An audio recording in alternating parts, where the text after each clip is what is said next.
Hello and welcome to Exam Quest. I hope all of you are doing great. So since आज Sunday है तो आज हमारा weekly MCQ session होना है. So this is our predicting prelims session 5. जिस तरह से हमारे जो एक्चुअल प्रीलिम्स होता है उसमें स्टैटिक और करंट को मिक्स करके क्वेश्चंस आते हैं, दोनों से नॉलेज टेस्ट की जाती है, वैसे ही क्वेश्चंस यहाँ फ्रेम किए गए हैं. और जो वीक में हमने टॉपिक्स सारे पढ़े हैं न्यूज़ के, वो आप अपनी नॉलेज टेस्ट कर सकते हैं इनसे, और आप अपना स्कोर मुझे कमेंट सेक्शन में बताएंगे. सेकेंडली, आप वीडियो अगर आपको अच्छा लगेगा, सेशन अगर अच्छा लगेगा तो आप लाइक करेंगे. ठीक है, सो स्टार्ट करते हैं आज का अपना सेशन. सो पहला क्वेश्चन है. अच्छा, आइडिया वही रहने वाला है सिंस इट्स रिकॉर्डेड, तो आप पहले पॉज कर लेना, क्वेश्चन पढ़ लेना, एंड मैं मूव करती चलूंगी. ठीक है, मैं रुकूंगी नहीं, क्वेश्चन आपको टाइम नहीं दूंगी as such. All right. So, with reference to stellar classification, consider the following statements.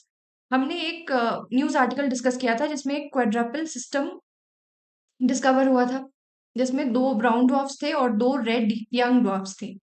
सो उसी से बेसिस पे, उस बेसिस पे ये क्वेश्चन है. All right. सो पहली स्टेटमेंट है, brown dwarfs are substellar objects with masses too low to sustain hydrogen fusion and they typically fall below spectral class M type stars in temperature. So this is correct. हमने क्या पढ़ा था brown dwarfs के बारे में, कि ये क्या है, ये बेचारे हैं फेल्ड स्टार. ये स्टार नहीं बन पाए, इनमें प्रोसेस पूरी वही हुई स्टार बनने वाली, लेकिन अल्टीमेटली जब फ्यूजन करने का टाइम आया, हाइड्रोजन फ्यूजन, न्यूक्लियर फ्यूजन, जो एक स्टार को सस्टेन करता है कोलैप्स होने से, तो वो इनमें नहीं हुई. उसके कारण these are what, these are failed star और सबस्टेलर ऑब्जेक्ट्स. इनका मास बहुत कम होता है और इनमें मेनली गैसियस कंटेंट ज्यादा होता है, just like our giant planets.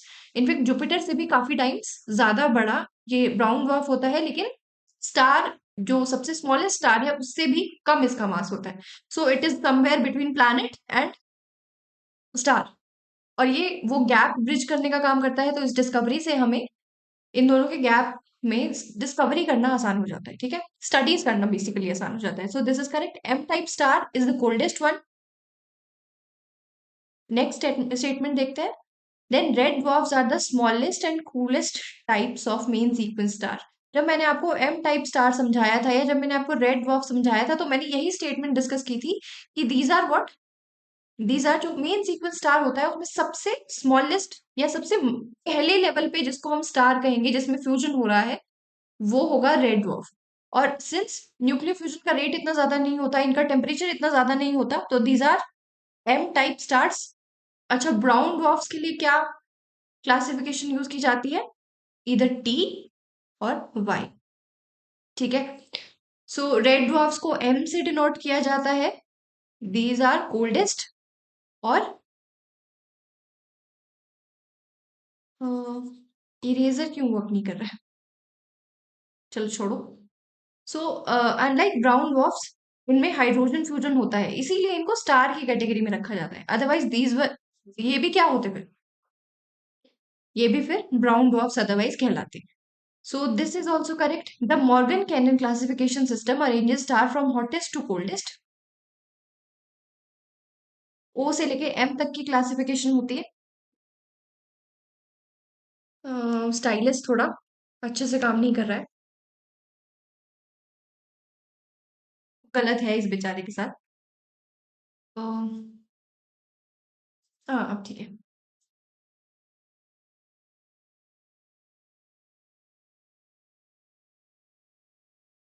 अ, ये स्टेटमेंट भी सही है. Zero to M, sorry, O to M की क्लासिफिकेशन होती है, और फर्दर क्लासिफाई करते हैं नंबर के बेसिस पे 0 to 9, जिसमें 0 हॉटेस्ट है और 9 coldest. Then our sun belongs to spectral class K type in the classification. नहीं, हमने इसकी क्लासिफिकेशन क्या देखी थी, जी टाइप स्टार है. अपना सन जी टाइप में आता है यहाँ पे. और ये कौन सी light, yellow, yellow light emit करता है. ये ऑरेंज के लिए होता है. और ओ इज ब्लूएस्ट ब्लू, सबसे ज्यादा हॉटेस्ट होता है और सबसे ज्यादा ब्लूएस्ट ब्लू कलर एमिट करता है. Then B for white, so this way, and M red. So हमारा यहाँ से फोर्थ स्टेटमेंट गलत हुई, और बाकी पहली वाली तीनों सही थी. तो 1 2 3 is the correct option. A is the correct option. 1 2 3 option correct है. Then next question है, the Pacific Island countries are often grouped into three cultural geographic regions: Melanesia, Micronesia and Polynesia. We know that Pacific जो island countries है, small island countries, इनको इनके geography और इनके culture के हिसाब से डिफरेंशिएट किया जाता है इनटू मेलेनेशिया, माइक्रोनेशिया और पॉलिनेशिया में। तो कुछ कंट्रीज दी है और उनकी ग्रुपिंग पूछी है। अब ये कहाँ से क्वेश्चन आया है, हमने फिजी डिस्कस किया था जो कि एक पैसिफिक आइलैंड कंट्री है, और इसलिए हम ये काफी न्यूज में बनी रहती है ये countries, because of climate change की वजह से भी काफी ज्यादा वल्नरेबल रहती हैं। स्मॉल आइलैंड डेवलपिंग कंट्रीज हैं, इनको अपनी जो सबमर्जेंस ये फेस करती है सी लेवल राइज की वजह से, तो दैट इज वाई ये न्यूज में रहती है काफी ज्यादा। जैसे फॉर एग्जांपल तुवालु हुआ या किरिबाती, ये सबसे ज्यादा अफेक्टेड है क्लाइमेट चेंज से। तो ये कुछ कंट्रीज यहाँ दी गई हैं और साथ में उनकी ग्रुपिंग्स हमसे पूछी है। So Papua New Guinea, Melanesia, Fiji, Polynesia and Kiribati, Micronesia, Tonga, Polynesia और सोलोमन आइलैंड, मेलेनेशिया। तो इसमें से फिजी जो हमने डिस्कस किया था वो पॉलिनेशिया में नहीं था, वो मेलेनेशिया में था, right. So Fiji is incorrect, बाकी सारे सही हैं। जो मेलेनेशिया है that extends from New Guinea to Fiji, मैंने इमेज ऐड की है तो आपको बेटर समझ आएगा। देखो ये ग्रुपिंग्स इंपॉर्टेंट है, क्वेश्चन आ सकता है इस तरह का कि कौन सा आइलैंड कौन सी ग्रुपिंग को बिलोंग करता है। सो प्रिपेयर्ड होना इज अ बेटर ऑप्शन। ये न्यूज में रहती हैं काफी ज्यादा ये जो आइलैंड कंट्रीज हैं, जैसे फिजी अभी न्यूज में आया क्योंकि इनके जो प्राइम मिनिस्टर थे वो इंडिया आए थे। Then our prime minister visited Papua New Guinea, तो इसकी वजह से भी ये काफी न्यूज में है, तो इनके ग्रुपिंग्स थोड़ा ध्यान में रखेंगे हम लोग। ऑल राइट, तो यहाँ पे फिजी गलत था, सो हमारा करेक्ट ऑप्शन होगा 1, 3, 4 एंड 5, ये करेक्ट है। बट हम यहाँ पे ये डिस्कस करेंगे,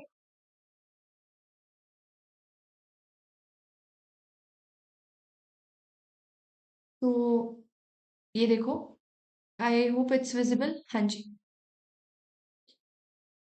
जो हम इसमें आपको इंपॉर्टेंट इंपॉर्टेंट कंट्रीज है जो थोड़ा दिमाग में रखनी है, जैसे हवाई आइलैंड, हवाई आइलैंड कहाँ है, पॉलिनेशिया में। और इसमें कुक आइलैंड इंपॉर्टेंट है, देन टोंगा इंपॉर्टेंट है, फिजी, ये देखो जो मैं आपको बता रही थी कि पेपुआ न्यू गिनी से फिजी, ये पूरा का पूरा मेलेनेशिया है। और ये इनका ग्रीक में नाम है बेसिकली, माइक्रो मतलब स्मॉल आइलैंड्स, पॉली मतलब बिग आइलैंड्स, एल मेलेनेशिया मतलब ब्लैक आइलैंड्स। तो इनको कल्चर और ज्योग्राफी के हिसाब से थोड़ा बांटा हुआ है। ऑस्ट्रेलिया के नॉर्दर्न हिस्से में है, ये नॉर्थ ईस्ट में लाई करते हैं, और ये पैसिफिक आइलैंड है। पैसिफिक आइलैंड की फर्दर क्लासिफिकेशन की गई है, पैसिफिक ओशन की फर्दर क्लासिफिकेशन है, राइट। सो मार्शल आइलैंड और Kiribati, these are in Micronesia में। इंपॉर्टेंट इंपॉर्टेंट याद रखना, बाकी सारे तो इट्स हाईली अनलाइकली कि आप याद रख पाए। New Caledonia and Vanuatu, Vanuatu इनको अपनी कैपिटल चेंज करनी पड़ी थी, उसके वजह से न्यूज में था, तो ये याद रखना है। Solomon island is important, Solomon island, New Guinea, Vanuatu, Fiji और न्यू कैलेडोनिया, ये सारे मेलेनेशिया में है। ब्लैक आइलैंड्स मेलेनेशिया में। माइक्रोनेशिया में दो ही इंपॉर्टेंट है, एक मार्शल आइलैंड, किरिबाती, ठीक है।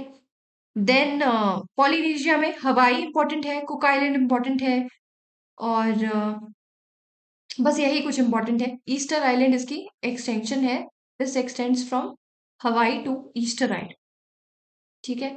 सो ये क्लासिफिकेशन थोड़ा दिमाग में रखना, जो इंपॉर्टेंट इंपॉर्टेंट थे हमने डिस्कस कर ली। All right, so let's move to our next question. Answer तो हमने डिस्कस कर लिया, सिर्फ फिजी गलत था, बाकी सारे सही थे options. So our next question is,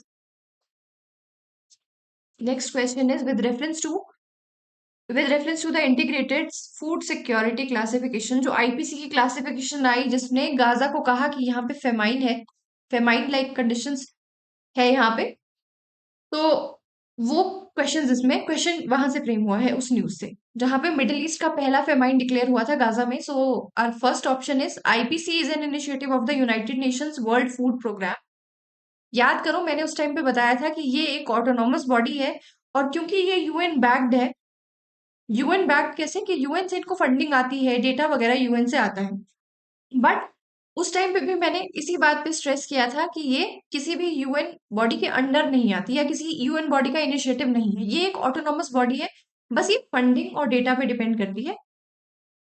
funding और डेटा के लिए ये वेस्टर्न नेशंस और यूएन पे उस लिए थोड़ा डिपेंड करती है। सो हमारा पहला स्टेटमेंट गलत है। IPC is an independent body. United Nation के फूड वर्ल्ड प्रोग्राम का इनिशिएटिव ये नहीं है। Then it uses the 5 scale to classify food insecurity. क्या करता था ये जो आईपीसी है, ये फूड इनसिक्योरिटी क्लासिफाई करती है, जिसमें कुछ स्केल्स इसने बनाए हुए हैं, जिसमें सबसे पहले there is minimal, then stress, उसके बाद crisis, then emergency and then ultimately phase 5 में आता है famine, with phase 5 indicating famine conditions. So this is also correct. For an area to be declared in famine, at least 20% of the population must be suffering from extreme food shortage. Correct? 20%, 20% population extreme food shortage, 30% बच्चे malnourishment, and then 2 out of every 10,000 people are dying because of starvation या फिर mal nutrition link diseases. So this is correct, ये classification बिल्कुल सही है, इस basis पे famine declare होता है। All right.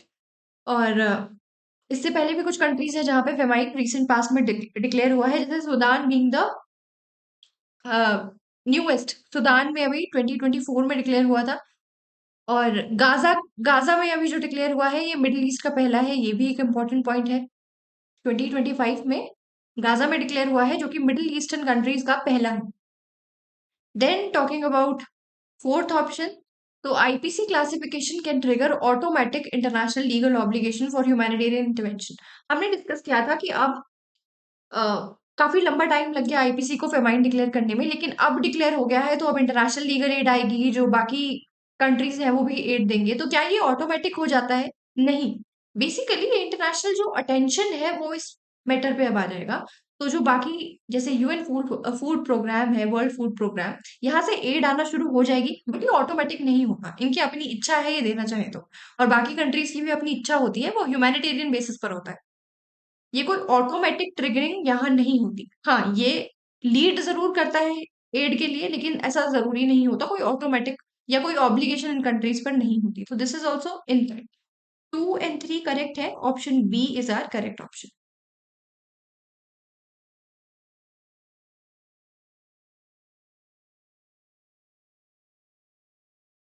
नेक्स्ट क्वेश्चन है, with reference to ISRO's Gaganyaan mission consider the following statements. The objective of the mission is to send Indian astronauts to low earth orbit by 2027। Low earth orbit था क्या? हाँ, लो earth orbit ही है। और इस लो earth orbit में कहा क्या है? आईएसएस इंटरनेशनल स्पेस स्टेशन भी यही है जहां पे शुभांशु शुक्ला जी गए थे एक्सियम 4 मिशन के तहत।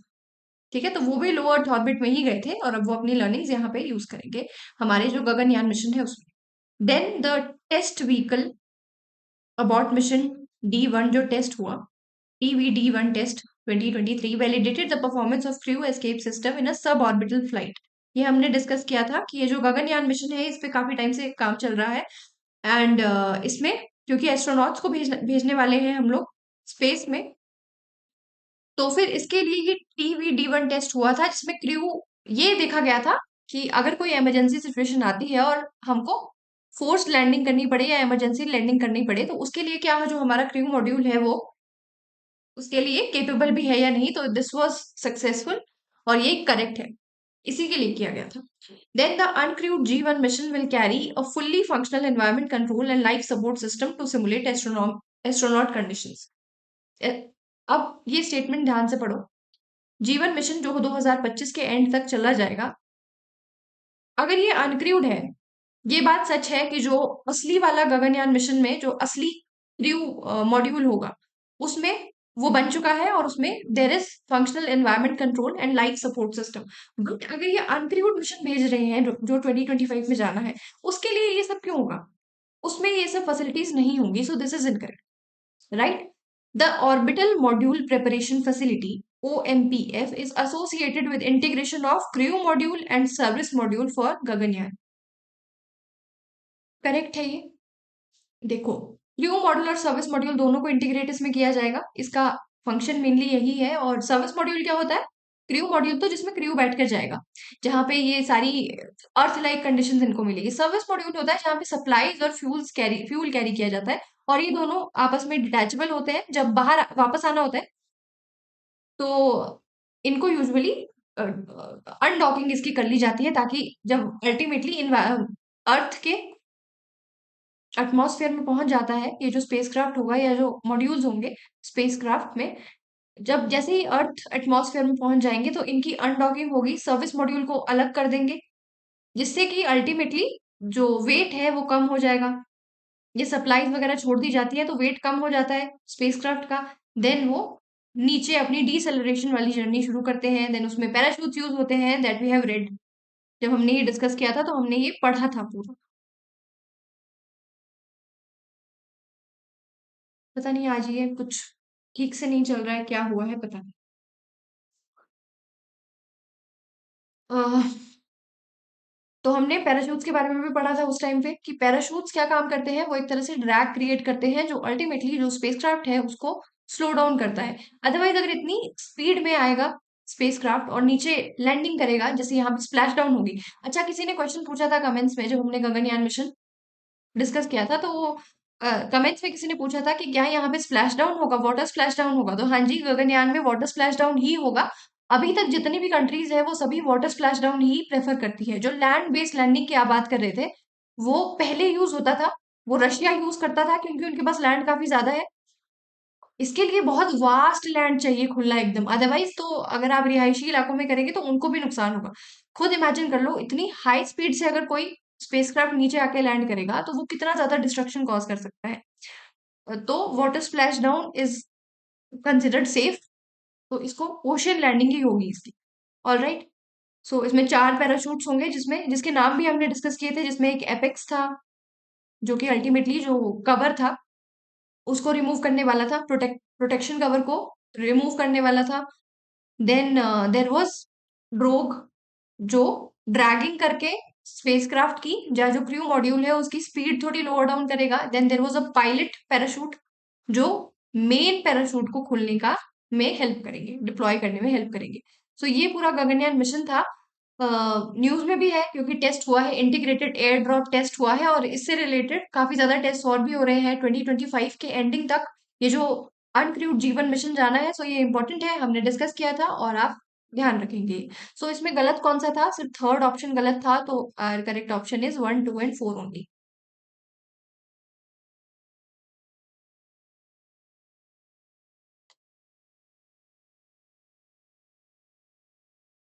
पता नहीं क्यों रिस्पॉन्ड नहीं कर रहा है, इसको आज ही क्या परेशानी हुई है, और अभी तक बिल्कुल ठीक था।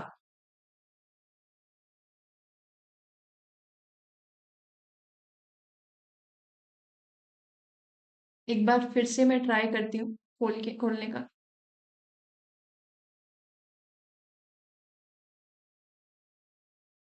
Very sorry for the delay.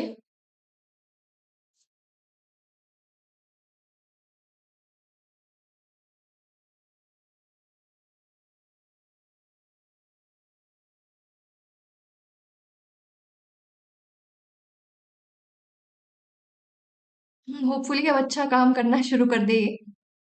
ऐसा आज से पहले कभी हुआ नहीं, और अभी भी जब मैंने स्लाइड्स बनाई तो ऐसा कुछ नहीं हुआ कि रिस्पॉन्ड नहीं कर रहा हो या ऐसा कुछ।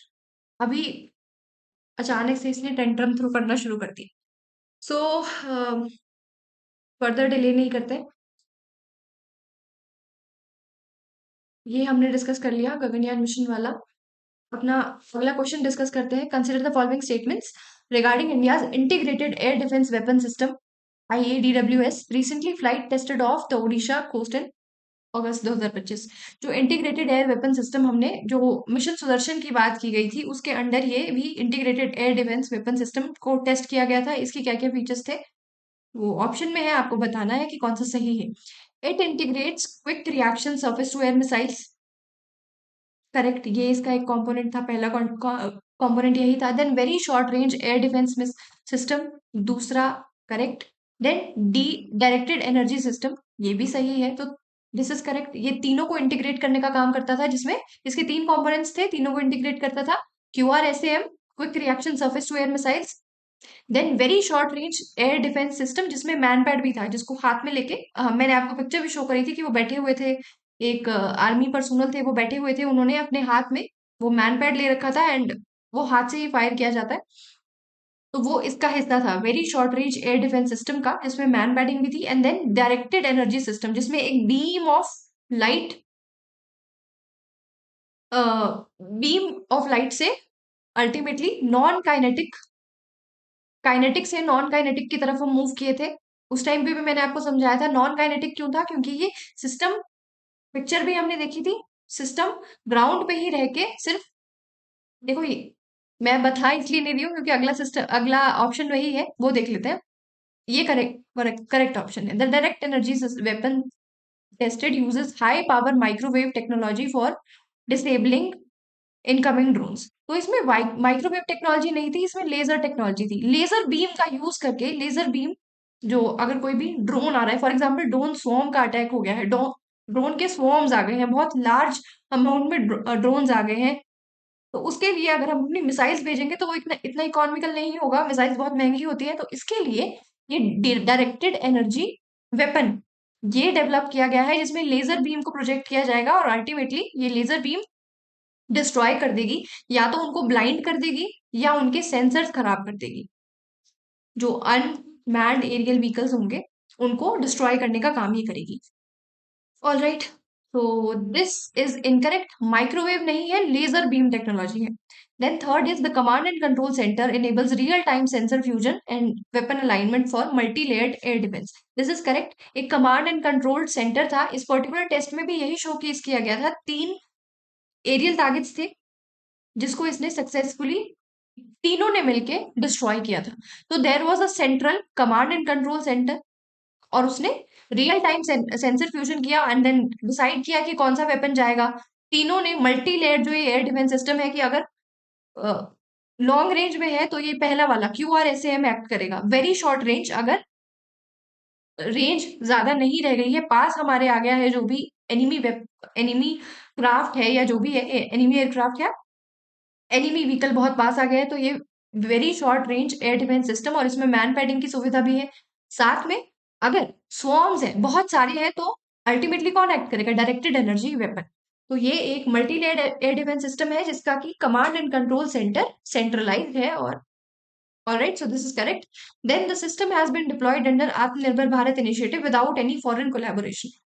आत्मनिर्भर भारत सही था बिल्कुल, इसमें हमने ये भी देखा था कि कितनी सारी MSMEs को जॉब मिली थी, बहुत सारी MSMEs इसमें इन्वॉल्व थी, और डायरेक्ट और इनडायरेक्टली उन्होंने सप्लाईज किया था, तो बहुत सारी एम्प्लॉयमेंट इससे क्रिएट हुई थी। दिस इज करेक्ट, आत्मनिर्भर भारत इनिशिएटिव है, वेरी करेक्ट, हमने इंडिजिनियसली डेवलप किया है, बट फॉरेन कोलैबोरेशन इसमें है, एक्चुअली सेंसर्स वगैरह डेवलप करने के लिए US और इसराइल से हेल्प आई है।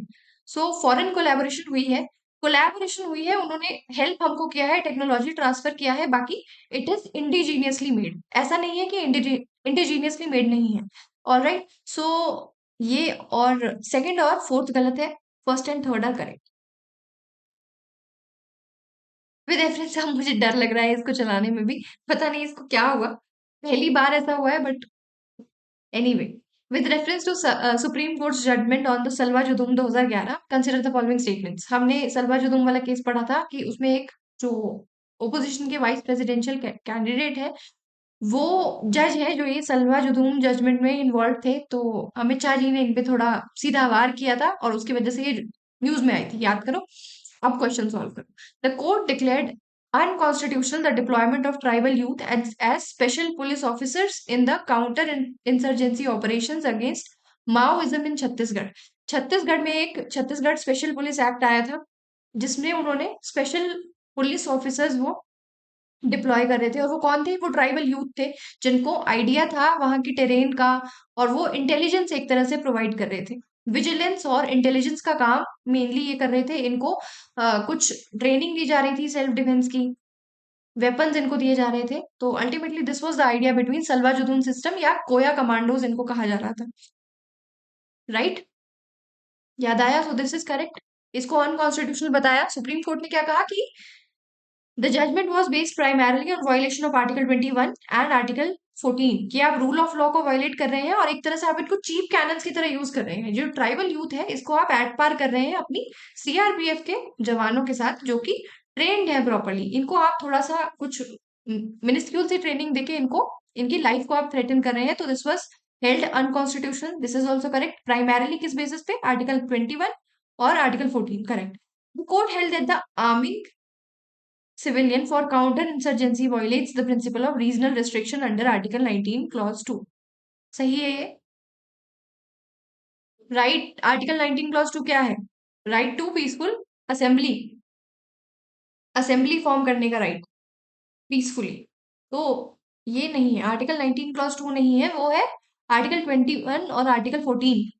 इन दोनों के बेसिस पे काउंटर इंसर्जेंसी में सिविलियंस को इन्वॉल्व करना गलत बताया था। ठीक है, so this is incorrect. Then following the judgment the court directed the disbanding of Salwa Judum and ordered the state to recall firearms distributed to civilians. This is correct. यही हुआ था कि इमीडिएट इफेक्ट से ये जो सलवा जुदूम सिस्टम था इसको बंद किया गया, ये कोया कमांडोज को डिसबैंड किया गया एंड इवेंचुअली इनसे जो वेपन्स थे वो वापस ले लिए गए। और क्या कहा था कि आप इनको चीप कैनन्स की तरह, फॉडर की तरह यूज कर रहे हैं। बेसिकली आपको इंटेलिजेंस देंगे लेकिन उनकी जान खतरे में आ जाएगी। और इसमें क्या थे कि जो रिक्रूटेड थे वो मेयरली 18 ईयर्स के थे, कुछ तो कुछ इलिटरेट थे, barely literate, five five class 5 तक पढ़े हुए थे। All right, so third correct incorrect है, 1 2 and 4 correct. Then next question है, with reference to recently commission Nilgiri class frigates project 17A, consider the following statements. Project 17A frigates are follow ons on the earlier Shivalik class project 17 frigates. ये दोनों ही indigenously made, indigenously जो defence sector है उसमें indigenous ships बनाने का ये project था। पहला वाला आया था Shivalik class, that was project 17, और अभी प्रोजेक्ट 17A है जिसमें नीलगिरी क्लास बन रहे हैं। याद रखना, इनको इंटरचेंज करके भी यूपीएससी आपके साथ थोड़ा सा विश्वासघात कर सकती है। Project 17 Shivalik, project 17A Nilgiri class, frigates बनाए गए हैं नीलगिरी क्लास में। Alright, nearly 75% of the orders of the equipment and system of Project 17A have been sourced from Indian MSMEs. Correct. MSMEs की इन्वॉल्वमेंट बहुत ज्यादा हो रही है, जहां पे भी हम डिफेंस प्रोक्योरमेंट कर रहे हैं और हम इंडिजीनियसली बनाने की कोशिश कर रहे हैं। तो उसमें जो हमारा आत्मनिर्भर भारत वाला विजन है उसको स्ट्रेंथन करने के लिए ये काम हो रहा है। Then INS Himgiri was the first ship of Project 17A to be launched, while INS Udaygiri is the second ship to join the Indian Navy. Correct, ये करेक्ट है। और उस टाइम पे हमने शिपयार्ड्स भी डिस्कस किए थे। मुझे इससे पहले इतना डर कभी नहीं लगा है ये मिटाने में और कुछ भी करने में, बट अब ये थोड़ा शायद ठीक चल रहा है। आईएनएस हिमगिरी और आईएनएस उदयगिरी, इनके शिपयार्ड्स भी हमने डिस्कस किए थे। तो उदयगिरी बनाया था Mazagaon dockyard and ship limited, Mumbai वाला जो शिपयार्ड है उन्होंने ही बनाया था। Mazagaon was involve in it. और हिमगिरी में गार्डन रीच कोलकाता वाला जीआरएसई वॉज इन्वॉल्व। मैंने ऐसे याद रखा है इसको कि जैसे कि जैसे ही मैं अपने गार्डन में जाती हूँ तो मुझे हिम दिखाई देते हैं। मैं हिमाचल में रहती हूँ तो मुझे सच में दिखाई देते हैं, गार्डन से नहीं, जस्ट घर के बाहर जाने से ही मुझे हिम दिखाई देते हैं। हिम मतलब पहाड़, पहाड़ दिखाई देते हैं। जीआरएसई मतलब, तो इससे आप याद रख सकते हैं कि कंफ्यूज नहीं होंगे अगर इनका शिपयार्ड्स में आपको कंफ्यूज करने की कोशिश यूपीएससी करे तो। देन नेक्स्ट इज मजागांव उदयपुरी, कि जब सन उदय होता है तो उसको देखने में मजा आता है, उससे थोड़ा एसोसिएट कर लेना। इस तरह के निमोनिक्स बनाने से थोड़ा आसान हो जाता है। ठीक है, करेक्ट है स्टेटमेंट तो। Then both ship feature a futuristic electronic warfare capability, correct है ये। इसमें बहुत सारे स्टेल्थ फीचर्स थे, रेडार सिग्नेचर को रिड्यूस किया गया था ताकि अपना रेडार में डिटेक्ट हम ना हो, उसके लिए स्टेल्थ फीचर्स थे। फ्रिगेट्स का मतलब ही ये होता है। फ्रिगेट्स उस टाइम पे भी हमने डिस्कस किया था कि ये क्या है, ये डिस्ट्रॉयर के इक्विवेलेंट होते हैं। ये भी एक तरह से डिस्ट्रॉयर्स ही होते हैं, बट स्टिल इनका साइज स्मॉल होता है, और स्मॉल साइज और जल्दी डिस्प्लेसमेंट के कारण ये पेट्रोलिंग और सिक्योरिटी में काम आते हैं। जो हमारे बड़े बड़े शिप्स होते हैं या बड़े बड़े एयरक्राफ्ट होते हैं उनको सिक्योर करने के लिए या उनकी पेट्रोलिंग करने के लिए ये काम आते हैं। ये फ्रिगेट्स जल्दी जल्दी मूव कर जाते हैं और इनकी स्टेल्थ कैपेबिलिटीज बहुत हाई होती हैं, ये छुप के रेडार से बच जाते हैं। ऑलराइट, और इनकी हमने कैपेसिटीज भी देखी थी, तो इसमें दोनों में ही ब्रह्मोस मिसाइल को भी लॉन्च किया जा सकता था इनसे, और ये लैंड बेस्ड अटैक कैपेबिलिटीज भी इनमें थी। इनके फीचर्स याद करो। सो ऑलमोस्ट ऑल ही, चारों ही सही है, तो D is the correct option. फिर से। क्यों हो रहा है यार ये?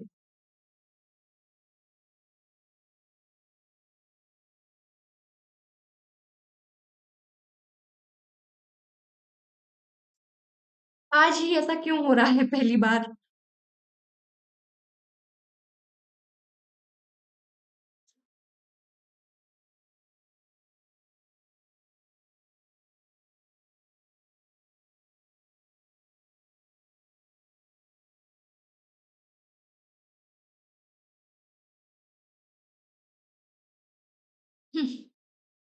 नेक्स्ट क्वेश्चन है with reference to new world स्क्रूवॉर्म।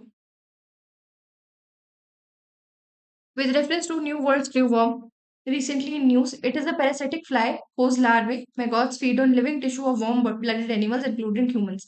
हमने देखा था कि एक पैरासिटिक फ्लाई थी जो कि ओपन वून्स या फिर जहां पे भी कैविटी है वहां पे अपने अंडे या अंडे दे देती थी, एग्स हैच करती थी जो कि इवेंचुअली लार्वा बनते थे। और इन लार्वा को क्या कहते थे? हुकवर्म भी कहते थे, क्योंकि इनके फेस पे मतलब इनके माउथ में एक हुक सॉर्ट ऑफ स्ट्रक्चर था जो अल्टीमेटली बरोज क्रिएट कर देता था स्किन के अंदर डीप पेनिट्रेट करके। राइट, याद आया? So this is correct. Then the species is native to South America and Caribbean. Correct, Central America और साउथ अमेरिका में ये नेटिव है, but also detected in parts of North America. News इसलिए आई थी क्योंकि यूएसए में एक ह्यूमन केस डिटेक्ट हुआ था। ह्यूमंस में ऑल्दो इसकी जो अकरेंस है वो थोड़ी लो है, ये यूजुअली केटल्स में अकर करती है ये problem. And the eradication of this parasite from the USA in 1966 was achieved using a technique of sterilising female flies to control reproduction. अब जितना जल्दी जल्दी मैंने पढ़ा है, अगर आप भी पढ़ेंगे आपको सही लग जाएगा ये कि हाँ यार हमने पढ़ा तो था कुछ ऐसा, स्टराइल इंसेक्ट टेक्निक थी। बट क्या उसमें फीमेल फ्लाइज को स्टरलाइज किया था? नहीं, मेल फ्लाइज को स्टरलाइज किया था, जिससे अल्टीमेटली वो मेट जब करेंगे तो ऑफस्प्रिंग्स नहीं प्रोड्यूस होंगे। तो इसमें फीमेल नहीं थी, वो मेल थे। देन ये इनकरेक्ट है। Infestation can be fatal if untreated and maggots burrow into wounds causing severe tissue damage and sepsis. Right, this is correct.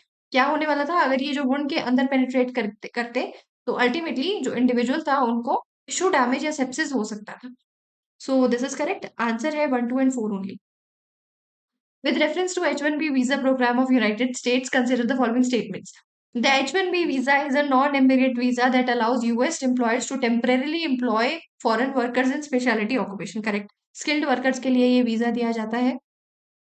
और अल्टीमेटली 1990s में जब रेवोल्यूशन आया था आईटी सेक्टर में, उसके बाद इसकी शुरुआत हुई थी ताकि वो लोग आउटसोर्स कर सके स्किल्ड वर्कर जहां पे ऐसी कंट्री से जहां पे लेबर चीप है। For example India, China. India इसका हाईएस्ट रेसिपिएंट है, ऑलमोस्ट 70% जो इस तरह के वीजाज होते हैं वो हम ही लोगों को मिलते हैं। और क्योंकि अब इन पे ट्रम्प थोड़ा इनको रिस्ट्रिक्शन लगा रहे हैं तो हमको बहुत नुकसान इससे होगा, क्योंकि यूएसए से अच्छे खासी रेमिटांसेस हमको आते हैं जो हमारे स्किल्ड वर्कर H-1B वीजा से इसमें जाते हैं। तो मेन इसका आईटी सर्विसेज इसका फायदा उठाती है। याद आ गया होगा आर्टिकल पूरा।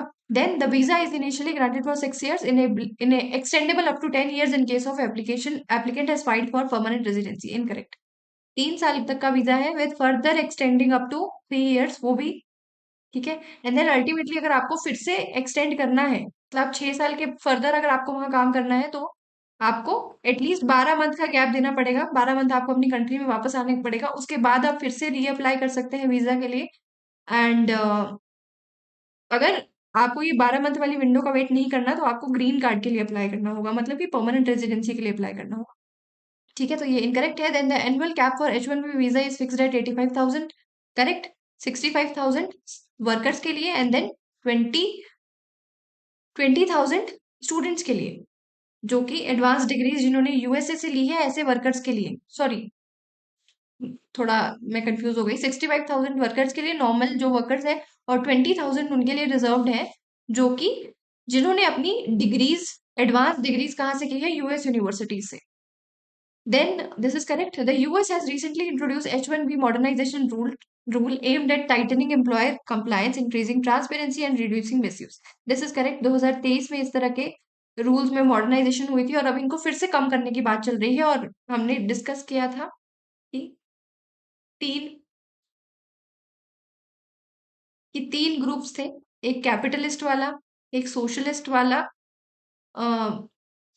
है ना, कैपिटलिस्ट, सोशलिस्ट और एक लिबरल था। एक तो थे जो कैपिटलिस्ट चाह रहे थे, जो कंपनी के सीईओज हैं जिनको स्किल्ड लेबर मिल जाता है चीप में, तो देवर सेइंग कि नहीं, H1B वीजा अच्छे हैं हमारी इकोनॉमी के लिए। देन सोशलिस्ट थे जो कह रहे थे कि आप चीप लेबर के लिए ये कर रहे थे। एंड सॉरी, एक प्रोटेक्शनिस्ट ग्रुप था एक्चुअली। ठीक है, प्रोटेक्शनिस्ट ग्रुप में कौन कह रहा था? ये कैपिटलिस्ट और लिबरल एक ही है। प्रोटेक्शनिस्ट ग्रुप थे जो मेक अमेरिका ग्रेट अगेन वाले थे। इनको लगता था कि अमेरिकन की जॉब इससे चली जाती है और इवेंचुअली हमें नुकसान करते हैं H1B वीजा। तो करेक्ट आंसर हमारा यहाँ से है 1, 3 एंड 4 ओनली।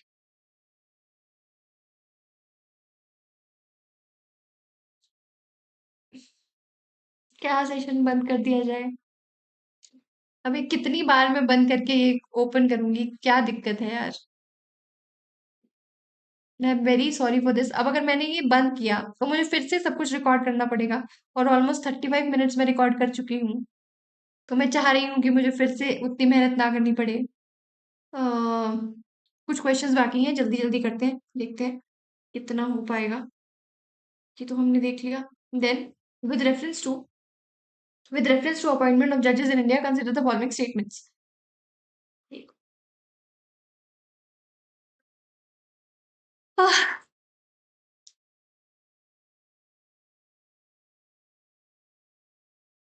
भगवान। With reference to appointment of judges in India, consider the following statements. Judges of Supreme Court are appointed by President under Article 124 of the Constitution in consultation with the Council of Ministers. तो this is incorrect, incorrect. Council of ministers नहीं है वो proper एक collegium है जिसमें एक CJI plus 3 senior most जजेस हैं, तो काउंसिल ऑफ मिनिस्टर नहीं है वो, consultation with collegium. Collegium recommend करता है नाम जिसपे गवर्नमेंट एक बार अगर एक्शन ना ले, एक बार मना कर सकती है, देन अगर दोबारा वही नेम फिर से जो कॉलेजियम है उन्होंने रेकमेंड कर दिया तो वो आपको अपॉइंट करना ही पड़ता है, सेंट्रल गवर्नमेंट को अपॉइंट करना ही पड़ता है। Then the collegium system for appointment of जजेस has evolve through supreme court judgment known as 3 जजेस केसेस। पहले केस में हुआ था कि consultation is not concurrence, second में बोला कंसल्टेशन इज कंकरेंस बट उसमें 2 और सीनियर मोस्ट जजेस होंगे। थर्ड में ये जो कोलेजियम था इसको एक्सपैंड कर दिया, CJI प्लस 3 सीनियर मोस्ट जजेस। Then the constitution 99th amendment act established the NJAC, but it was struck down. Correct. Judiciary ने क्या बोला कि ये हमारी जो सोवरेनिटी है उसको अफेक्ट करता है, हमारी इंडिपेंडेंस को अफेक्ट करता है, इसीलिए क्योंकि इसमें एग्जीक्यूटिव की इंटरफेरेंस है। क्या था ये NJAC में? 3 जुडिशियल मेंबर, 3 गवर्नमेंट के मेंबर, जिसमें एक लॉ मेंबर और 2 एमिनेंट जूरिस्ट या जो कि गवर्नमेंट अपॉइंट करने वाली थी। So ultimately it was struck down, this is correct. Then, in case of appointment of a High Court judge, the President consults the Governor of the state concerned and the Chief Justice of High Court. This is correct. So, 2, 3 and 4 only, fourth.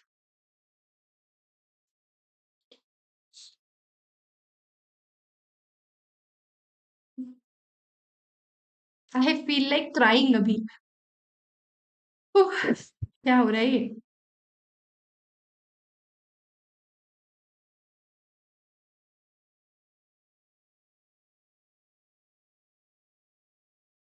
क्या मुझे फिर से करना चाहिए? फिर से record करना चाहिए मुझे? या मुझे सेशन खत्म कर देना चाहिए?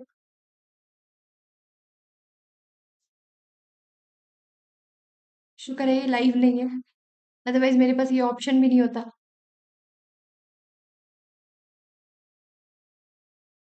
क्यों हो रहा है यार ये? मेरी समझ के बाहर है एकदम। With reference to the Promotion and Regulation of Online Gaming Act 2025, consider the following statements. The Act imposes a complete ban on all real money online games, including those based on skill, and prohibit their advertisement and financial transactions. This is correct. Real money online games पे restriction लगा देते हैं जिसमें promotion भी ban है, advertisement भी ban है और फाइनेंशियल ट्रांजेक्शन भी बैन है। कंप्लीट बैन है, कोई भी game of chance, game of skill matter नहीं करता, तो this is correct. It officially recognises e sports as the legitimate competitive sports and plans to promote it through a national regulatory framework. Correct, एक statutory body आने वाली है। नहीं नहीं, e sports को हाँ रिकॉग्नाइज कर ही रहे हैं, और इसके लिए कंसोलिडेटेड फंड ऑफ इंडिया से कुछ फंड्स भी दिए जाएंगे। The act mandates the creation of national online gaming authority, एक स्टेचूटरी बॉडी बनेगी under central government, central government जिसको अपॉइंट करेगी, और जो कि लाइसेंसिंग, ओवरसीइंग और रेगुलेशन का काम करेगी, और साथ में क्लासिफाई भी करेगी इन गेम्स को इनटू क्या ये ई स्पोर्ट्स है, क्या ये रियल मनी गेमिंग एप्स है, एंड या फिर ये कैजुअल गेम्स हैं जो कि एजुकेशनल और एंटरटेनमेंट पर्पसेस के लिए बनाई गई है। तो इन दोनों पर कोई बैन नहीं है, रियल मनी गेमिंग एप्स पे पूरी तरह से बैन है। ठीक है। Then the platforms operating online money games outside India targeting Indian users are exempt from the law's jurisdiction. क्या इसमें extra territorial jurisdiction है या नहीं है? तो इसकी extra territorial jurisdiction भी है. So this is incorrect. Outside India है, उनको exempt नहीं किया है, वो भी इसके ambit में आते हैं. ठीक है. So correct answer है 1, 2 and 3 only. With reference to hyperspectral imaging satellites, consider the following statements.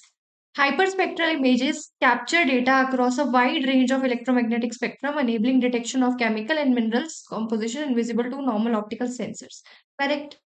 हमने देखा था कि अम, एक स्टार्टअप था पिक्सल नाम से, उन्होंने पिक्सल और एक ध्रुवा स्पेस, उन्होंने इन हाइपरस्पेक्ट्रल मॉड्यूल्स का यूज किया गया था। बेसिकली उन्होंने ऐसी सैटेलाइट्स बनाई थी जो कि हाइपर स्पेक्ट्रल इमेजेस कैप्चर कर सकती थी। सो उसकी वजह से ये न्यूज में आया था, हमने डिस्कस किया था। और ये करेक्ट है बिल्कुल। ये क्या करती है, क्योंकि ये wide range of electromagnetic spectrum को कैप्चर करती है, जिसके कारण ये, हमने क्या डिस्कस किया था कि सॉइल में कौन सी न्यूट्रिएंट डेफिशिएंसी है वो भी देख लेगी, देन स्पीशीज और सब स्पीशीज को भी डिस्टिंग्विश कर पाएगी। तो ये सारे के सारे फीचर्स इसमें थे। प्रिसीजन एग्रीकल्चर, जिससे अल्टीमेटली ये बता देगी कि क्रॉप की यील्ड कितनी होगी, कौन सी स्पीशीज है, या फिर सॉइल में कौन से न्यूट्रिएंट की डेफिशिएंसी है। तो अल्टीमेटली एग्रेरियन रिफॉर्म्स में भी हेल्प करेगा। Then in the oil and gas sector, hyper spectral sensor can be use to detect methane and underground leaks. मैंने आपको बताया था कि ये दोनों पॉइंट्स इंपॉर्टेंट याद रखना, बाकी तो आप गेस कर ही लेंगे कि ये जो पेट्रोलिंग में हेल्प करेगी या फिर जो बॉर्डर एरियाज है उनको सिक्योर करने में हेल्प करेंगी। बाकी तो इसके वाइड फंक्शंस हैं जो हम गेस कर सकते हैं कि अगर कोई भी सैटेलाइट है जो अच्छी हाई रेजोल्यूशन इमेजेस कैप्चर कर पा रही है, तो ये सब फंक्शंस उसके होंगे। लेकिन ये थोड़े खास थे कि ये अगर कोई अंडरग्राउंड लीक्स है उसको कैप्चर कर लेगी, न्यूट्रिएंट डेफिशिएंसी है उसको कैप्चर कर लेगी। तो ये करेक्ट है। Hyperspectral images capture data in fewer spectral bands compared to multispectral images, but with higher spatial resolution. उल्टा लिखा है एक्चुअली। जो हाइपर स्पेक्ट्रल इमेजेस होती हैं उनमें ज्यादा बैंड्स समवेयर अराउंड, जैसे इस पर्टिकुलर ये जो सैटेलाइट इन्होंने भेजी थी पिक्सल में, उन्होंने 158 स्पेक्ट्रल बैंड्स का ये यूज कर रहे थे। तो ये मल्टी स्पेक्ट्रल होते हैं, ये 20 से 30 इतने बैंड्स को स्टडी कर पाते हैं, कैप्चर कर पाते हैं।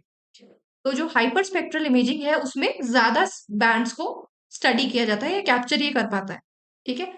तो उसके कारण हायर स्पेशल रेजोल्यूशन होता है। मल्टी स्पेक्ट्रल में there is lower special resolution. ठीक है। मल्टी स्पेक्ट्रल थोड़ा कम आता है, हाइपर स्पेक्ट्रल से हमको समझ ही आ रहा है कि ज्यादा स्पेक्ट्रल इमेजेस कैप्चर कर पा रहा होगा। So answer is 1, 2 and 3 only. Consider the following crops and their agroclimatic conditions. Blueberry requires acidic soil, pH 4.5 and 5.5, high organic matter, temperate climate with chilling hours. Blueberry हमने discuss किया था कि एक exotic fruit है, जिसके लिए exotic acidic soil चाहिए, chilled temperature चाहिए, टेम्परेट बेसिकली क्रॉप है, टेम्परेट रीजन से यहाँ आई है, तो इसके लिए भी वैसे ही chilling hours, high organic matter, soil में एल्केलिनिटी बर्दाश्त नहीं कर पा सकता, देन इसमें ड्रिप इरिगेशन होता है, और वाटर लॉगिंग के लिए इंटॉलरेंट है। तो these are the features of blueberry, correct है ये। Then coconut prefers high humidity, evenly distributed rainfall and sandy loamy soils in tropical coastal region. Tropical crop है, तो ये इसकी विशेषताएं थी। हमने ये कब डिस्कस किया था, जब हमने देखा था कि जो कोकोनट की जो फ्लावरिंग और फ्रूटिंग का टाइम है वो 1 साल ऑलमोस्ट लग जाता है इस पूरी प्रोसेस में, जिसकी वजह से अभी जो ऑयल के प्राइसेस थे, कोकोनट ऑयल के प्राइसेस वो थोड़ा हाई चल रहे थे, क्योंकि जो 2023-24 था वो अल्नीनो ईयर होने के कारण बारिश इतनी अच्छी नहीं हुई। तो ये जो फ्लावरिंग और फ्रूटिंग वाला काम था वो नहीं हुआ था, याद आया, कुछ काफी पहले पढ़ा था हमने ये। और कोकोनट ऑयल हम इतना ज्यादा इम्पोर्ट नहीं करते, हम इतना ज्यादा यूज एक्चुअली नहीं करते केरला में। इसको ग्रो किया जाता है कोकोनट को, और भी कुछ एरियाज में ग्रो किया जाता है, बट हम इतना ज्यादा कोकोनट ऑयल यूज नहीं करते। अगर हम इंडिजीनियस या अपनी डोमेस्टिक प्रोडक्शन में बात करें ऑयल्स में, तो हम कौन सा ऑयल है जो सबसे ज्यादा यूज करते हैं? मस्टर्ड। सिर्फ मस्टर्ड ही है जिसको यूज किया जाता है, otherwise sunflower oil, sesame oil, ये सब का यूज होता है। याद आया वो वाला आर्टिकल? देन थर्ड है coconut grows best in black soils, requires high temperature and frost free period of about 200 days. ये यूपीएससी पीवाईक्यू भी है, same statement. So all the three statements are correct. नहीं नहीं, C is the correct option, D नहीं, C. मुझे slide change करने में इतना डर लग रहा है, पता नहीं क्यों। Consider the following statements regarding Matsya 6000 submersible under the Samudrayan project. It is designed to carry 3 humans to deep sea missions up to 12 hours with emergency support extending up to 96 hours. Correct. हमने पढ़ा था ये मत्स्य 6000 जो submersible vehicle था, जिसको NIOT ने develop किया था, एंड जिसके पास प्रेशर हैंडल करने की कैपेबिलिटीज थी, क्योंकि it was made up of titanium alloy, जिसकी कंसंट्रेशन भी हमने डिस्कस की थी कि हमारे यहाँ जो कोस्टल रीजन है, स्पेशली ईस्टर्न कोस्ट में जो सैंडी बीचेस है, वहां पे ये टाइटेनियम पाया जाता है, बट क्योंकि इसको, अरे यार, इस सब में मैंने जूम आउट नहीं किया और शायद आपको क्वेश्चंस नहीं दिखाई दिए होंगे, सॉरी। पूरा सेशन आज ऐसा ही है कुछ, वेरी सॉरी फॉर दिस। मतलब ये तो बियॉन्ड मेरे कंट्रोल है एक्चुअली। चलो, जितना है उतना करने की कोशिश करते हैं। The personal sphere of submersible will be made up of titanium alloy, जिसमें 3 लोग ये जो बैठ के जाएंगे, ये स्फेरिकल होगा और it is made up of titanium alloy, क्योंकि टाइटेनियम बहुत स्ट्रांग होता है। जब हम ये डिस्कस कर रहे थे तो हमने इसकी कंसंट्रेशन भी डिस्कस की थी कि कौन कौन सी कंट्रीज में ये पाया जाता है। चाइना, ऑस्ट्रेलिया, मोजाम्बिक, इन कंट्रीज में इसकी कंसंट्रेशन है, और वो ये हार्नेस भी कर पा रहे हैं।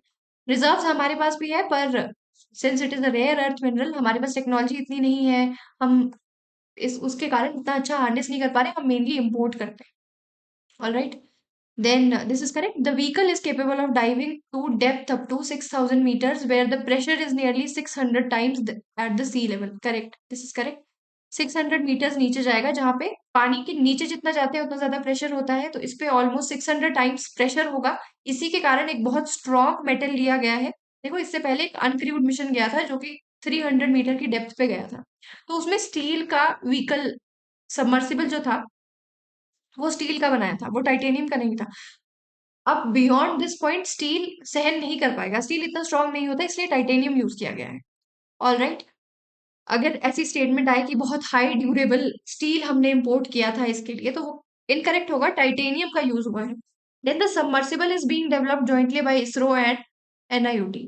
नहीं, कंप्लीटली एनआईओटी ने ही बनाया है, इसरो ने बस थोड़ी सी टेक्नोलॉजी में हेल्प की है, बट कोलैबोरेशन नहीं है, जॉइंटली नहीं डेवलप कर रहे हैं। बनाया एनआईओटी नहीं है, NIOT Chennai. So third fourth गलत है, करेक्ट है 1 2 एंड 3 ओनली। क्या हम फिर से उसी लूप में हैं? हम्म, फिर से वही लूप फिर से शुरू हो रहा है। अबे यार,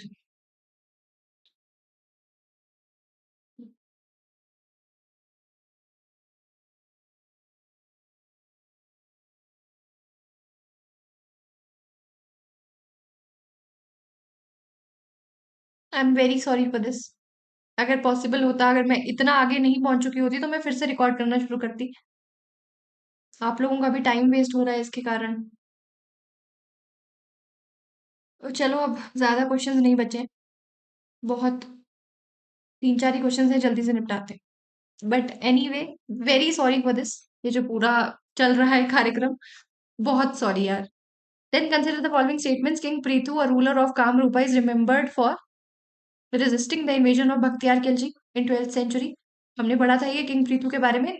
आसाम में एक हाईवे, एक फ्लाईओवर का नाम इन पे रखने वाले थे, ताकि जो लोकल रूलर्स हैं असम के, उनको भी सेलिब्रेट किया जाए, just like Lachit Borphukan. King Prithu को भी हाउस होल्ड नेम बनाया जा सके।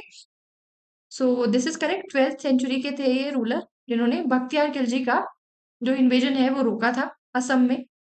बख्तियार खिलजी वही है जिन्होंने नालंदा यूनिवर्सिटी को डिस्ट्रॉय किया था। Then the Ahom kingdom founded in the 13th century by Sukaphaa, ये इसके फाउंडर है। फाउंडर्स कई बार पूछ लिए जाते हैं, important. Sukaphaa, founder of Ahom kingdom, 6th century, for nearly 6 centuries इन्होंने रूल किया था, और ये 13th सेंचुरी में इसकी शुरुआत हुई थी। ये वही है जिन्होंने मुगल को हराया था 17 बार, वही किंगडम है ये। और उसमें मेन कमांडर कौन थे? लचित बोरफुकान, जिन्होंने 1671 में बैटल ऑफ सरायघाट जीती थी, जिन्हीं के नाम पे एनडीए के बेस्ट कैडेट को गोल्ड मेडल मिलता है। एंड 24 नवंबर को इनकी बर्थ एनिवर्सरी हम सेलिब्रेट करते हैं। सो ये लचित बोरफुकान वही है। ये मिलिट्री कमांडर थे अहोम किंगडम के, अहोम के किंग के। ऑलराइट, तो तीनों सही हैं, D is the correct option. With reference to invasive alien species, consider the following statements. Parthenium hysterophorus and Cornea capsis, Craspus water hyacinth जिसको कहते हैं, are example of invasive alien species in India. ये correct है। मैंने आपको कहा था कि ये जितनी भी इन्वेजिव एलियन स्पीशीज है इनकी थोड़ी सी लिस्ट बना के रखना, अगर इस तरह का कोई क्वेश्चन आता है तो। And IAS can out compete native species, reduce biodiversity in district ecosystem, correct. ये क्यों था? क्योंकि ये इनकी जो कौन सी स्पीशीज आईएएस बनती हैं, जो जिनकी हाई मल्टीप्लिसिटी हो और वाइड रेंज ऑफ टेम्परेचर और इकोसिस्टम में अडेप्टेबिलिटी इनकी अच्छी हो, कोई नेचुरल प्रेडेटर इनका ना हो उस पर्टिकुलर इकोसिस्टम में, तो ऐसी स्पीशीज बन जाती है आईएएस। ठीक है, तो ये करेक्ट है। हमने ये कब देखा था? जो हम वो बर्मीज पाइथन डिस्कस कर रहे थे कि फिर से फ्लोरिडा में उसका आउटब्रेक था और उन्होंने एक रैबिट बनाया है इसको कॉम्बैट करने के लिए। और हमने इरुला ट्राइब भी पढ़ी थी तमिलनाडु की, जिनको जो कि स्नेक कैचर ट्राइब होती है, और उनको इन्होंने बुलाया था फ्लोरिडा में, स्पेशली इनको बुलाया गया था इरुला ट्राइब को टू कॉम्बैट दीज। तो ये क्योंकि स्नेक कैच कर पाते हैं तो इनको बुलाया गया था, और उस टाइम पे कुछ टाइम के लिए चेक हुई थी इनकी पॉपुलेशन, लेकिन अब फिर से बढ़ गई थी, तो इन्होंने रैबिट बनाया है। ठीक है, रोबो रैबिट एक तरह से बनाया है। India is a party to CBD which obligates member control countries to control और eradicate invasive alien species, correct है। हमने इसका आर्टिकल 8 क्लॉज एच पढ़ा था, जो एक गाइडलाइन और रेगुलेटरी सुपरविजन बनाता है इन इन्वेजिव एलियन स्पीशीज के लिए under CBD. Then the wildlife protection act 1971 has a dedicated schedule exclusively for listing invasive alien species।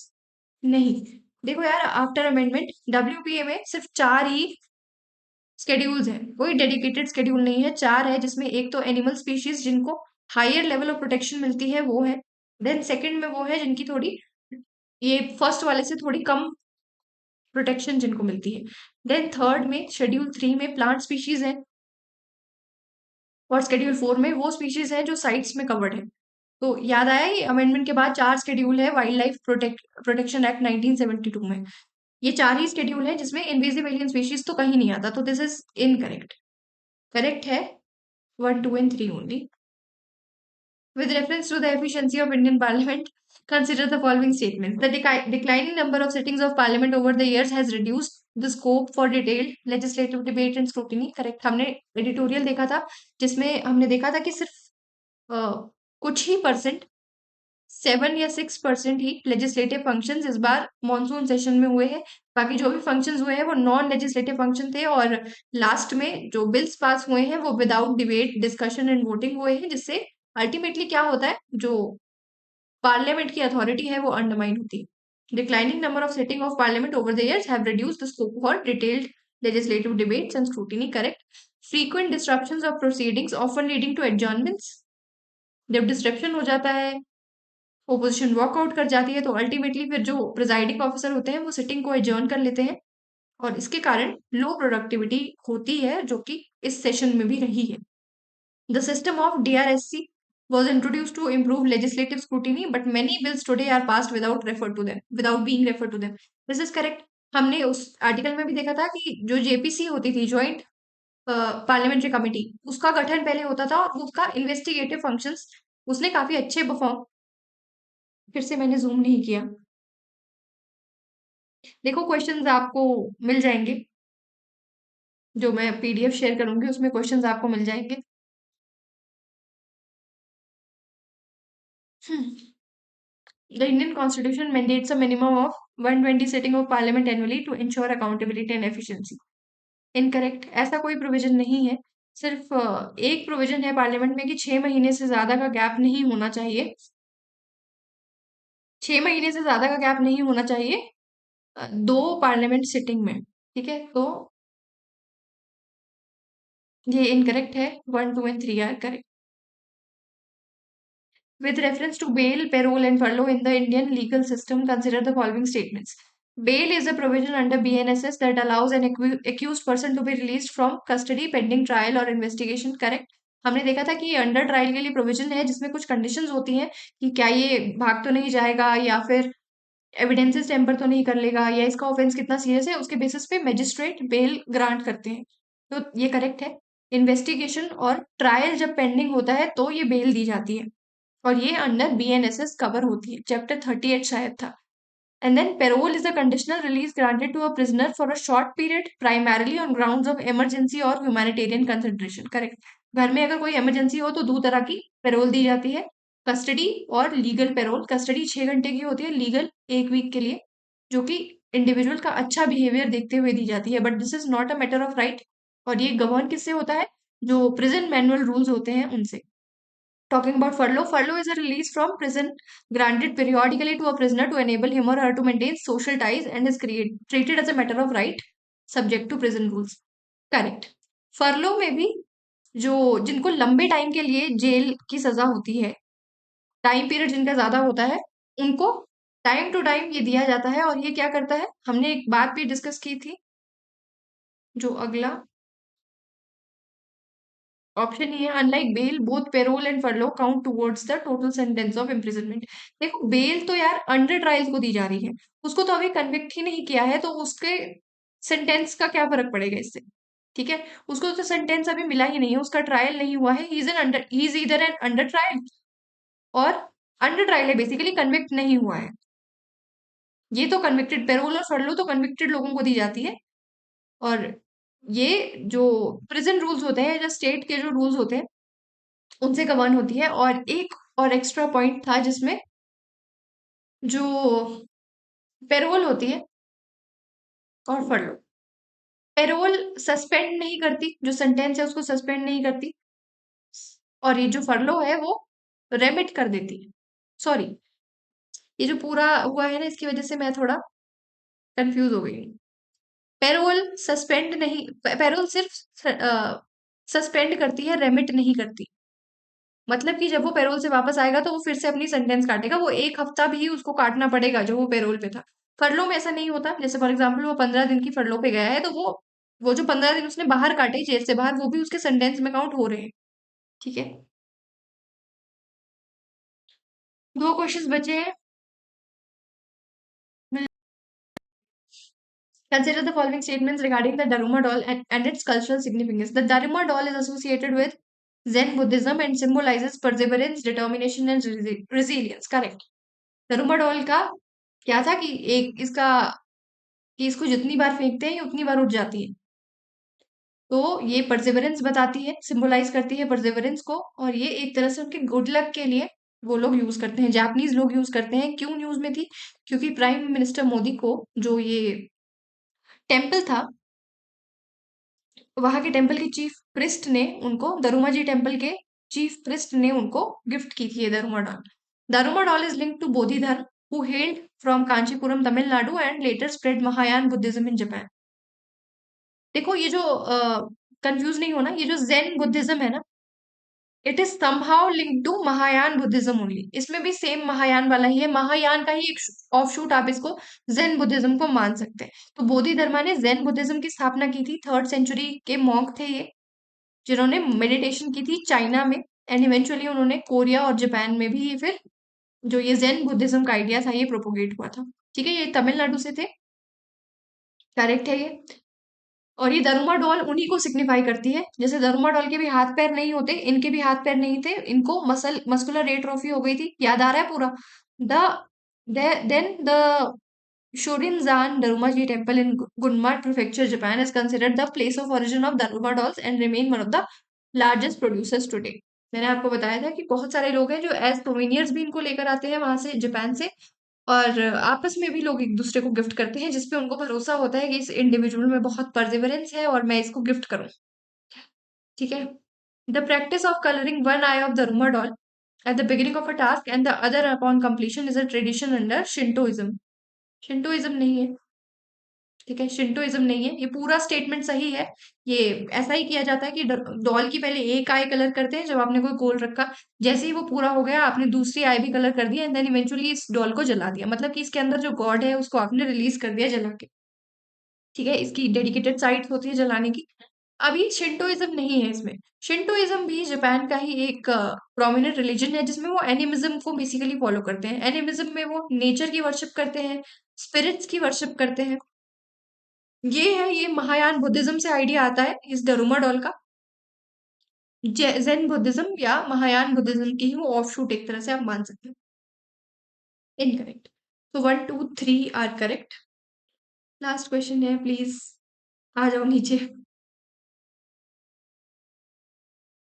Following statements regarding concept of national income and price levels. GVA, gross value added at basic prices, measure the value of goods and services produced in the economy after deducting intermediate consumption, while GDP at market prices, GVA plus taxes on products and subsidies on products. कल ही हमने शायद ये discuss किया है, तो एक equation हमने लिखी थी, GVA plus net indirect taxes. अभी नेट इनडायरेक्ट टैक्सेस में क्या आता है, जिसमें सब्सिडीज और टैक्सेस आते हैं। सो ये करेक्ट है स्टेटमेंट। जीवीए कौन सा होता है, बेसिक प्राइसेस पे कैलकुलेट की जाती है value of goods and services produced in the economy after deducting intermediate consumption, ताकि डबल काउंटिंग ना हो। और ये सेक्टोरल कंट्रीब्यूशन देखने के लिए बहुत काम करती है। बट हमको जब कंट्रीज को कंपेयर करना होता है तो हम जीडीपी यूज करते हैं, ये करेक्ट है, कल ही हमने पढ़ा है ये। Then GDP deflator is the ratio of nominal GDP और real GDP which reflects the overall level of price changes in the economy. Correct. अगर ये ज्यादा होगा मतलब कि country is heading towards inflation, कम होगा मतलब लो जीडीपी डिफ्लेटर का मतलब है कि डिफ्लेशनरी ट्रेंड्स है। हमारे यहाँ अभी प्रेजेंटली लो डिफ्लेशनरी ट्रेंड्स दिख रहे हैं क्योंकि GDP deflator was very low. ठीक है, नॉमिनल और रियल जीडीपी में ज्यादा फर्क नहीं था, मतलब डिफ्लेशन की तरफ हम जा रहे थे। और फिर हमने डिफ्लेशनरी स्पाइरल भी पढ़ा था। और deflationary spiral refers to a vicious cycle where falling prices lead to reduced production, lower wages, higher unemployment and further falling demand. ये पूरा स्पाइरल हमने डिस्कस किया था। नहीं हो रहा है ये। Unlike the consumer price index, the GDP deflator only captures changes in the price of goods and services consumed by household. Correct है ये क्या अनकरेक्ट है? सीपीआई में एक बास्केट होती है, ठीक है, और उस बास्केट में हर एक आइटम का कुछ शेयर होता है एंड इवेंचुअली सीपीआई कैलकुलेट किया जाता है, जिससे हम इन्फ्लेशन टारगेटिंग हम सीपीआई पे करते हैं। This is correct. सो ये बात है। बट जीडीपी डिफ्लेटर में क्या वो कुछ हाउस होल्ड कंजप्शन वाली आइटम्स को ही कैप्चर करता है? नहीं, जीडीपी डिफ्लेटर तो nominal GDP upon real GDP, तो इसमें तो सब कुछ आता है, फाइनल गुड्स सारी की सारी जो प्रोड्यूस हुई है इकोनॉमी में, तो इसमें हाउस होल्ड जैसा कुछ नहीं है। ये गलत है स्टेटमेंट। ठीक है, जीडीपी डिफ्लेटर में सभी गुड्स जो एक इकोनॉमी में प्रोड्यूस किए गए हैं डोमेस्टिकली वो सारे के सारे आते हैं। सो करेक्ट आंसर यहाँ से है फोर्थ गलत है, फोर्थ ही गलत है, 1 2 3 करेक्ट है। So this was the last question. सबसे पहले तो आई एम वेरी सॉरी जो भी आज ये परेशानी हुई है, इसकी वजह से काफी सारे क्वेश्चंस, क्योंकि मैं वो जूम आउट हुआ और सॉरी जूम इन हुआ और उसकी वजह से आपको बहुत सारे क्वेश्चंस दिखाई नहीं दिए होंगे, बट आपको पीडीएफ मिल जाएगी। एक्सप्लेनेशन यहाँ है, पीडीएफ मिल जाएगी। 1 घंटा 4 मिनट का हमारा सेशन हुआ। वेरी सॉरी, मेरा खुद का भी बहुत दिमाग खराब हुआ इससे, बट आपका टाइम ज्यादा प्रीशियस है। Very sorry for that. बाकी तो प्लीज बियर विद दिस। आज ही हुआ है पहली बार, मुझे भी फिगर आउट करना पड़ेगा कि ऐसा क्यों हुआ। बाकी सेशन लाइक कर देना और थैंक यू सो मच।